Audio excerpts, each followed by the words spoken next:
So today I'm doing crosswalks at North Park Academy, and hopefully we'll have some little kiddies and parents and say yes folks help.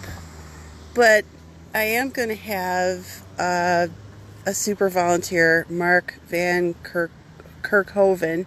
I think I got his name right. He'll be showing up pretty soon, I think.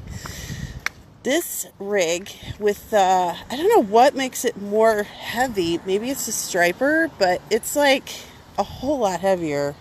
So I have to actually put stuff like the heavy stuff further back so it kind of flips the front up so all the weight isn't on the back wheel of the tire.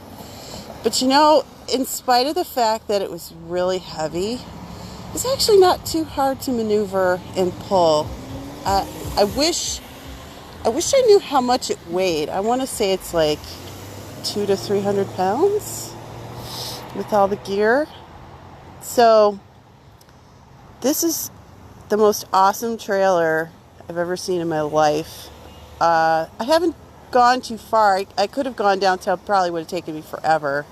I was in the middle ring, so it's not like I was going very fast. Usually I can get up to the big ring when I'm doing this guy looks like he's going to work. When I'm doing bike cons and tactical refreshes, it's aluminum stuff, aluminum stencils, so it's lighter and I'm not carrying as much gear. I don't have a striper, and as a consequence I can go a bit faster. I mean, fast is kind of a relative term. All these people were freaking out looking at my trailer today. It's pretty funny. This lady walked into a car. Wish I had that on film. I guess it's just such a foreign alien concept. Oh, my sneakers made it. Awesome. It's not cool doing these in bike shoes, but it holds up so well, and the ratchet straps, I'm just so stoked. And here's a passerby. Hi. Good morning. How you doing? More lines today? Yeah, we're gonna do crosswalks. Yeah, I was talking You to saw? Yeah, right. Yeah. I'm back by popular demand. Rush hours over. No, I got a way of doing it. They can go around the cones. Yeah, there's really, the school picked the time. If it was up to me, I would be here at 4 in the morning because it's dead. But as you can see, it's a little bit busy. That's okay. Compared to the BNMC, doing crosswalks in the BNMC, even at like 5 in the morning in the BNMC, it's busier than this, if you can believe it. It's crazy. And the BNMC at like 7 is an absolute nightmare to do crosswalks. It takes forever because you have to wait for the lines to dry.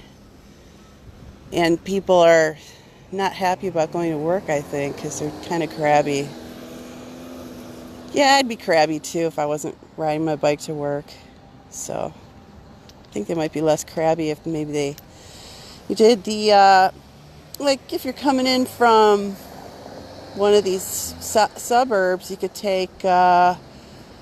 drive your car to, let's see, at least South Campus of UB, LaSalle Street Station, park there. It's a huge lot, and then get on the subway and it takes you right to the BNMC. Or you could ride somewhere, park your bike or park your car somewhere, take a bike off, and cut your ride time if you're not sure you can make it the whole way from, let's say, Clarence or something.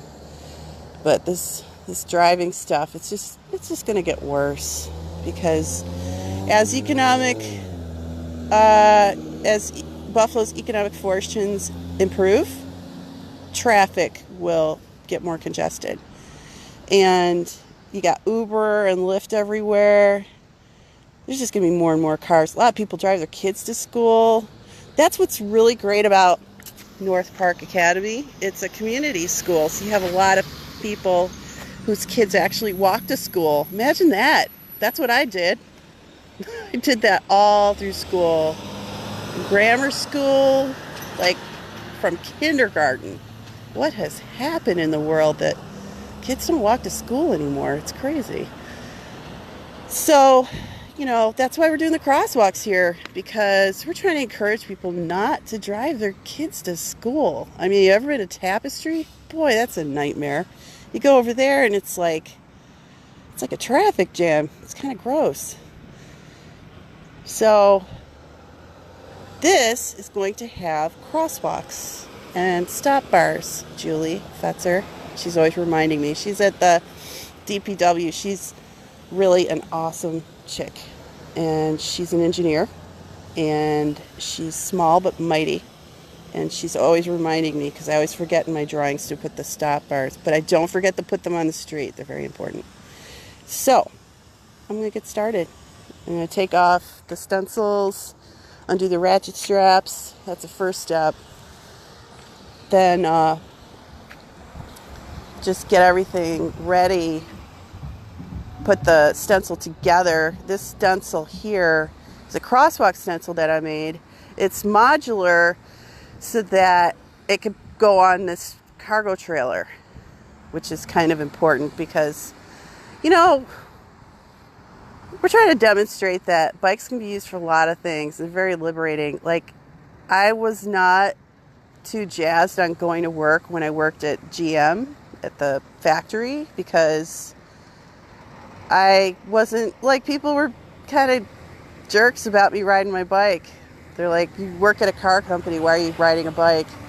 And I live so close to there, and, it was kind of stressful. I was a little worried about my bike when I'd leave it outside.